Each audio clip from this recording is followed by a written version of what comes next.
Salut, aujourd'hui on revient vers vous avec une question. Peut-on choisir recruter quelqu'un à sa façon de manger, de tenir la fourchette, de se tenir à table et de consommer la nourriture?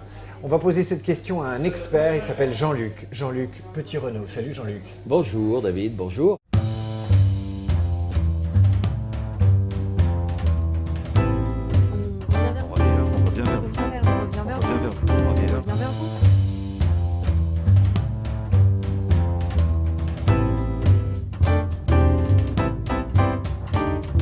Est-ce que tu te souviens de la première fois que tu as passé, toi, comme candidat, un entretien de recrutement pour l'embauche?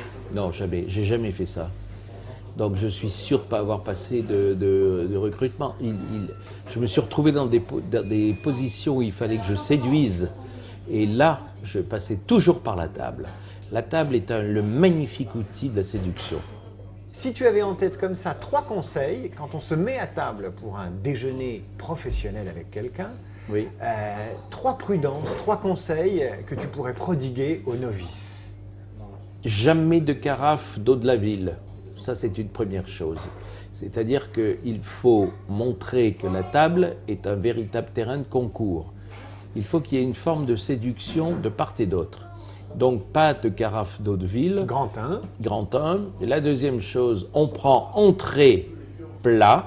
On ne fait pas qu'un petit plat éventuellement volé. Mais c'est d'un côté comme de l'autre, hein, c'est la même chose. Chez le candidat comme chez le recruteur. Exactement. L'employé, souvent, il est dans une situation de subordination pendant l'entretien de recrutement. Le candidat, si tant est qu'on l'ait invité à déjeuner, mais il va être gêné, il se dit, est-ce que je prends une entrée, est-ce que j'en prends pas, qu'est-ce qu'il va penser si je prends des plats trop chers, qu'est-ce qui se passe à ce niveau-là? Comment tu jouerais la chose, toi? Prendre le plat trop cher est une erreur fondamentale.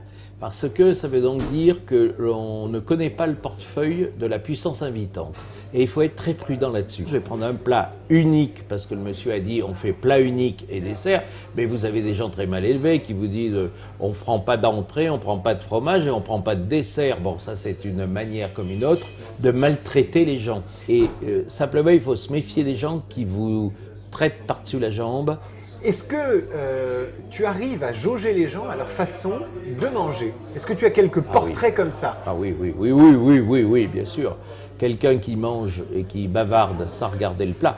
Moi, je sais que quand je cuisine, un convive qui ne s'intéresse pas à ma cuisine est un type qui est viré dans la seconde qui suit. Il n'y aura pas de café, pas de digestif, pas de cigare, rien. Viré. La table est une dédicace. C'est quelque chose que l'on donne aux autres. Donc, si on passe par-dessus ça pour avoir ces conversations hystériques d'employeur-employé ou de conversations tout court, professionnelles, eh bien on se loupe un peu. Donc, la curiosité pour ce qu'il y a dans l'assiette et pour celui qui a cuisiné. Ensuite, dans la façon de manger, est-ce que tu as des préférences? Est-ce qu'il y a des petits détails qui te tuent et qui te disent celui-là, j'ai pas du tout envie de travailler avec lui, il a une façon de manger qui me... Oui. Moi j'adore ceux qui mettent leur serviette autour du cou, parce que j'ai l'impression qu'ils rentrent sur le chantier, au même titre qu'un type qui met un casque jaune pour rentrer sur un chantier un peu dangereux. Eh bien, un type qui met sa serviette autour du cou m'enchante, parce qu'il dégrade son statut social, il n'a plus sa cravate, son costume et tout, il rentre dans le licol, il rentre là en croix comme ça, une belle serviette de table de coton frais, comme ça, sur lesquels il va pouvoir nettoyer ses doigts, parce qu'il va mettre ses doigts sur les cuisses de grenouille, il va les goûter, en faisant, ça va un peu dégouliner là, il va faire comme ça avec sa serviette, ça a de la gueule. Et si c'est une femme? Et si c'est une femme, tu dis pareil? Ah, pareil, bien entendu. Comment on repère le chichiteux? Il sauce pas son assiette. Mais en même temps, il y a des gens qui ont le pouvoir de recruter, qui peuvent être choqués par ça. Et si on inverse les choses? Ben alors, c'est parce que les choses allaient mal se passer. Ouais. Un employeur qui est choqué par un type qui sait se tenir à table, il faut que l'employeur passe son chemin et que l'employé parte ailleurs. Parce qu'il n'y aura jamais de bonheur, il y aura des procédures, il y aura du prud'homme. Ça pue, mais ça pue à ce moment-là. Tandis que quelqu'un qui a ces 5 minutes où il est comme ça après son repas et où il a ce côté un peu, la tête un peu aiguisée, il ferme ses yeux, mais quel bonhomme! Il prend 4 minutes à la vie de la journée pour pouvoir être encore meilleur et plus efficace quand il va aller travailler. J'aime beaucoup les gens qui savent se tenir à table. Toute personne qui ne sait pas se tenir à table est un mesquin et je n'aime pas le croiser. Méfie-toi toujours de celui qui chipote à table parce qu'il pense afficher une image qui ne serait pas la sienne. Tiens, je te dis ça là pour le Pôle emploi là. Ouais. C'est-à-dire que dès que tu as un mec qui chipote à table, virez. Parce qu'il faut être c'est un bras de fer la table. C'est quelque chose d'un plaisir instinctif, rapide. C'est quelque chose qu'il faut fêter. C'est quelque chose, il faut entrer en scène. Dans certains manuels de savoir-vivre en entreprise, on conseille aux candidats de ne pas réclamer d'alcool, de ne pas réclamer de vin et de se laisser guider par la puissance invitante. Tu valides ou pas? Quelle sale époque. Ne pas demander un verre de vin. Mais moi, lorsque mon verre est vide, bien sûr avec modération, mais je vais dire, j'ai envie de boire un canon. Parce que si je bois un canon, j'entre en communication avec les autres. Le problème, c'est que nous avons tellement gommé toutes les scories du comportement de l'individu aujourd'hui. Alors, il ne doit pas boire, il ne doit pas aimer, il ne doit pas parler, il doit manger juste ce qu'on lui donne à manger. Maintenant, qu'il s'en mette plein les narines avec de la poudre, ça c'est permis parce qu'on ne le repère pas. Comment tu expliques que les Français, quand ils doivent parler business, ils mangent et ils ne parlent argent et business qu'au café? Moi, je l'ai observé souvent, tu rencontres quelqu'un pour parler d'un truc sensible, il faut manger, boire, consommer le plat de résistance, etc. Et à la fin, quasiment, comme on dit, entre la poêle et le fromage, on aborde l'essentiel. Quel est ton regard là-dessus?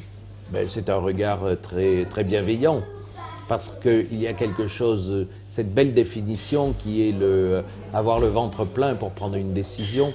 Et moi j'aime beaucoup cette idée. Je ne peux jamais prendre une décision si j'ai faim. Entre le petit déjeuner et le déjeuner, je ne prends jamais de décision, parce que je suis nerveux. Il faut que ma silhouette soit assoupie par le biais d'un plat du jour, par le biais de quelque chose, d'une sauce, par l'idée d'une belle tartine, par l'idée de ça. Là, je peux avoir une conversation. Là, je peux causer avec les autres. Ça me fera plaisir. Mais autrement, non, je trouve que c'est très grave. On ne parle pas l'estomac vide. Quel est le détail qui tue avec toi quand tu dois choisir un collaborateur ou recruter quelqu'un? Quel est le détail qui tue? Tu te dis, avec lui, je ne pourrais pas bosser, indépendamment de la bouffe. Un type mal habillé. Ah oui. Un type qui a le cul du pantalon qui touche les chevilles et qui sent un peu la transpiration, je ne peux pas travailler avec lui. Et une femme, je regarde ses mains. Ses mains? Si elle a des mains, de videur de boîte, j'ai pas envie. J'ai envie de voir quelque chose de l'esthétique. Quel est le défaut que tu n'as pas? Avare. Quelle est la qualité professionnelle, je dis bien qualité professionnelle, que tu aimerais développer ou acquérir, dont tu te dis, voilà, je pourrais progresser sur ce terrain-là? J'aimerais être plus simple dans ce que je fais parce que je suis très angoissé. Et que même si je parais comme ça, tout improvisé, d'arriver devant une caméra et de faire « alors les gars, ça va », etc. La nuit d'avant, j'en dors pas. Donc j'aimerais pouvoir dormir et puis finalement arriver comme ça avec beaucoup de simplicité et finalement tout ce que je montre dans la simplicité, que je puisse être réellement comme ça. J'y arrive pas.